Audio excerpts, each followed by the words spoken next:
Bu otomobillerden bazıları prototip olarak kalsa da diğerleri seri üretimi görebilmişti.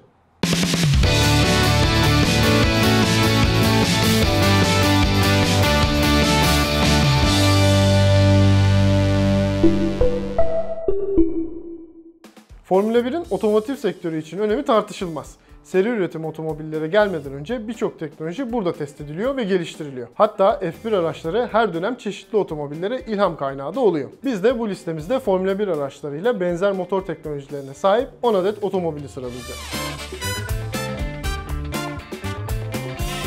Dediğimiz gibi bunlardan bazıları sadece konsept olarak kalmış olsa bile bazıları günümüzde yollarda görebileceğimiz otomobiller olarak seri üretime geçmişti. Bu özel Alfa Romeo 164 80'lerde ortaya çıkmıştı. İlham kaynağı ise Formula 1'in farklı bir versiyonu diyebileceğimiz Formula S'ti. Bu araç Formula S yarışlarında kullanılan BMW M1 Pro Car serisinden ilham alınarak üretilmişti. Motoru ise Alfa Romeo'nun Ligier takımı için ürettiği bir V10'du. Bu motor 600 beygir güç üretebiliyordu. BMW 2000 ile 2009 yılları arasında Williams, BMW ve BMW Sauber takımları ile Formula 1'de şampiyonluk görememiş olsa da başarılı dönemler geçirmişti. Bu başarıların sonucu ise 2005 yılında ortaya çıkan E60 kodlu BMW M5'e yansımıştı. Bu otomobil atmosferik beslemeli bir V10 motora sahipti ve BMW'nin F1 motorundan türetilmişti. 507 beygir güç üretebilen ünitenin ürettiği ses de eşsizdi.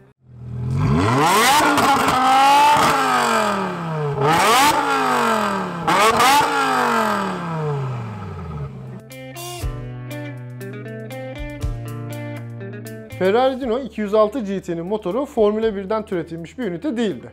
Fakat 1968 yılında Formula 2'de Ferrari otomobillerinin kullandığı bir motordu. Bu atmosferik emişli benzinli V6 motor 2 litre bir hacme sahipti ve Dino 206 GT'ye 180 beygir güç sağlıyordu.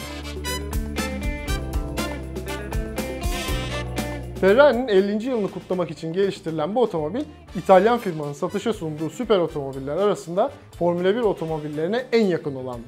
F50 kaputu altında 4.7 litre hacimli bir V12 motor bulunduruyordu ve bu ünite 520 beygir güç üretebiliyordu. Bu Ferrari'nin 1989 F1 sezonunda kullandığı motordan türetilmişti.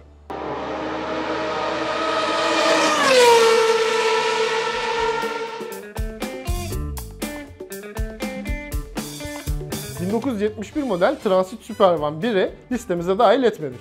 Çünkü o araç F1'den türetilmiş bir motor yerine 24 saatlik Le Mans yarış araçlarından türetilmiş bir üniteye sahipti. 1984 yılında ortaya çıkan Ford Transit Supervan 2 ise Cosworth üretimi olan 3.9 litre hacimli bir motora sahipti. Bu motor firmanın Formula 1'de kullandığı motorlardan türetilmişti ve 600 beygir güç üretebiliyordu.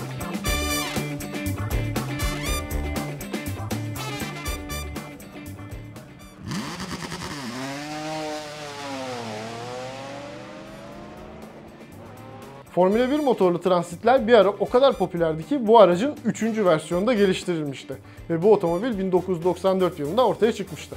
O yıllarda Ford motoru kullanan Benetton F1 takımı Michael Schumacher'in pilotluğu ile dünya şampiyonluğunu yakalamıştı. Ford Transit Supervan 3 de bu F1 otomobilinden türetilmiş V8 Cosworth motoru kullanıyordu. Porsche 1991 yılında Footwork Aeros adlı Formula 1 takımı için bir V12 motor geliştirmişti. Fakat bu projede çeşitli tasarım problemleri, arızalar ve kötü sonuçlar ortaya çıkmıştı. Ardından bu F1 takımı o yılın 7. yarışından itibaren Cosworth motoruna geçiş yapmıştı. Bu sıkıntılı durumun iyi tarafı ise Porsche'nin eski motoru temel alarak yeni bir V10 geliştirmiş olmasıydı. Fakat o motor Formula 1'de tekrardan kullanılamadı. Alman marka bunun üzerine 90'lı yılların sonunda F1 motorundan türetilmiş bu makineyi Le Mans yarışlarında kullandı. Daha sonra da çok az değişimli 2004 yılında Carrera GT modelinde karşımıza çıkardı. Formula 1'de hibrit motor dönemi 2014 yılında başladı diyebiliriz. Hibrit F1 devrini Mercedes AMG, Lewis Hamilton ve Nico Rosberg gibi başarılı pilotlarla son yılda domine ediyor. Mercedes AMG, Formula 1'deki bu başarılarını taçlandırmak için 2017'de Frankfurt Otomobil Fuarı'nda Formula 1 otomobillerinden esinlenilmiş hibrit motor grubuna sahip bir hiper otomobil tanıttı. Mercedes AMG Project One olarak adlandırılan bu otomobil 1.6 litre hacimli turbo beslemeli bir V6 motora ve 4 adet elektrik motoruna sahip. Renault Espace adlı MPV'sinin 10. yaşını kutlamak amacıyla ortaya böyle bir prototip koydu. Mazda ile ortak yürütülen bir çalışma sonucunda ortaya çıkan Espace F1 Concept adlı araç zamanında dünyanın en hızlı MPV'si olmuştu. Bu aracın kaputu altında Williams Renault F1 takımından gelen bir motor bulunuyordu. Bu V10 motor 820 beygir güce sahipti. Ayrıca aracın gövdesi karbon fiberden üretilmişti. Özel Espace bu sayede 0'dan 100 km/s sürate 2.8 saniyede ulaşabiliyordu. Yamaha 1980'lerin sonlarında ve 90'ların başında Formula 1'de çeşitli araçlara motor geliştiriyordu. Bu tecrübe sonucunda OX99 kodlu 3.5 litre hacimli V12 motor ortaya çıkmıştı. Bu motor OX99-11 adlı spor otomobilde kullanıldı. Fakat bu proje ekonomik sebeplerden ötürü iptal edildi. Bu araç F1'den türetilmiş motoru sayesinde inanılmaz bir performansa sahipti. İşte Formula 1'den devşirme motorlarla donatılan araçların bir listesi. Bu liste hoşunuza gittiyse beğenmeyi ve kanalımıza abone olmayı unutmayın. Hepinize iyi sürüşler.